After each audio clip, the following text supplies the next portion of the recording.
so pretty much we were dropping things in water, or we were just like throwing things. Like I know I was helping Evie with cards and we were throwing them, and the whole point was to basically stop it in motion, because obviously those things move really fast when you're like shuffling through a deck of cards or when you're splashing water around.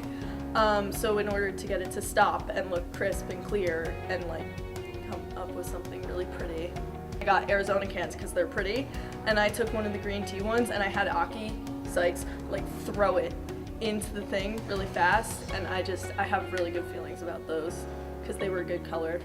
My favorite part of the project personally was definitely getting to, I guess, throw the stuff. It was also really fun getting to figure out how to adjust our lighting to get to basically get as little motion as possible. I learned personally that definitely it's not all about your shutter speed, and that using the strobe rather than just like an external flash or like a hotbox was really the way to go.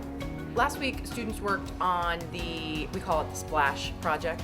It's really just using heavy objects and water to create a splash so that students can focus on bringing in enough external light so that their shutter goes fast enough, while also minding what's called a sync speed of the flash so that their flash is opening and closing faster than the light has time to go off.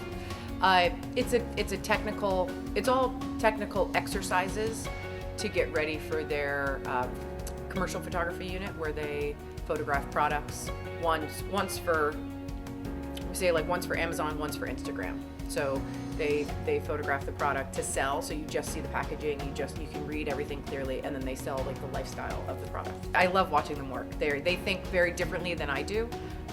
They think better than I do. So when I come up with an idea or an exercise or a project, I love seeing where students take it, because your brains they're always spinning.